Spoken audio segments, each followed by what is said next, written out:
This is an episode and a half.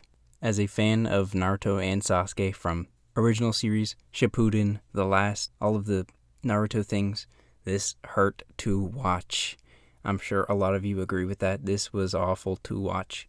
And I'm not saying this because the animation was bad. I mean, the animation was okay. It was meh at the beginning, got better at the end. I'm saying this because Naruto and Sasuke got zero diffed in the fight with Isshiki. Like, man was not sweating. Not one bead of sweat.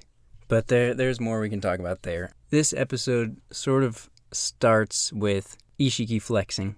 I mean, obviously, the man is just faster, stronger, everything. We learned this even more than we did before. We saw the fight with Kashi and Koji. It showed us a little bit, but this one full on shows us Isshiki is just a different level. He is way stronger than Kaguya ever was, Momoshiki ever was. Naruto and Sasuke no-diffed Momoshiki fused with Kinshiki. Like, what? And then they just get no-diffed by about to die Isshiki? Like, what? Now, I don't read the manga, so I'm just here, like, what is happening? Like, how are Naruto and Sasuke getting zero-diffed by this alien man? Like, what is happening? I mean, we see Kawaki realizing he doesn't have the karma anymore. I mean, it's a scene that gets away from the fight, so you don't really even focus on it. Kawaki also tries to go after Amado. Don't know what he's going to do to Amado now that he has no karma seal. I mean, I guess he has his scientific arm or whatever, but, like, I mean, Kawaki is now seemingly what Yamato was in Shippuden. He's just that background guy. But obviously we come back to the fighting scenes. Sasuke gets kicked through boulders on boulders. It's awful to watch. He's out for the whole fight. Isshiki does this. Again, zero difficulty. And then we see a fight scene with Naruto. He lasts a little bit longer, but inevitably he gets squished by a couple cubes. And I'm not really mad about this whole thing, like, transpiring, because we already know Jigen was insane. We knew Isshiki was going to be insane. So it's not like it's coming out of nowhere, but it's just hard to keep watching Naruto and Sasuke, these people that go from this to this.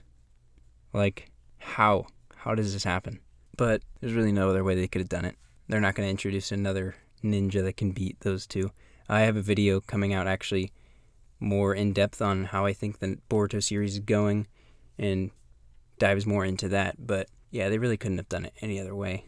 But a really good scene that I liked a lot was Sasuke sort of sacrificing himself for Boruto, using his Amen no Techikara. I think that's what it is. Switching places with him and taking all those black rods for Boruto. I mean, we just get some gruesome scenes. Isshiki just kicks Sasuke. It's hard to watch. Sasuke fans, especially this episode, are crying. And then he's about to get squished under another cube just like Naruto. But Boruto, I don't read the manga, so I didn't know this, but apparently Isshiki does not want to kill Boruto. He needs Boruto to feed to the divine tree. This is definitely big news. And it sort of relates to what we saw in Shippuden, but it's also a little bit different. So yeah, Boruto saves Sasuke, thankfully. For a second, I actually thought Sasuke was done for. Didn't think Naruto was done for until we get to this. Baryon mode, apparently, is what this is called. Naruto goes Baryon mode, and don't know what this is doing, but I saw the preview for the next episode. I just couldn't help myself. It seems ridiculous, guys. Like, Naruto is actually standing a chance against Isshiki. So this episode in general was just, if you're a hardcore stan for Naruto or Sasuke, you're not really gonna enjoy this one. You might want to skip it, but no, you should actually watch it. It was a good episode. The animation at the beginning, like I said, it was good. It was sort of on par with our last episode, but then about halfway through towards the end, it started getting better, almost like it's transitioning into the next episode, which I think is going to be god tier animation from what I've seen in the preview. And I mean, it's just probably the biggest fight we've had yet, so it's going to be insane animation, I can already tell. So yeah, if you guys agree that this episode was good, if you're a Sasuke fan or a Naruto crying right now, please comment below. It was hard to watch. I can't wait for next week to cry again, or be happy, actually. Naruto seems like he's going to go hard. So yeah, thank you guys for watching, and I'll see you guys in the next video. I'm still falling. Whoa, but it tastes bittersweet.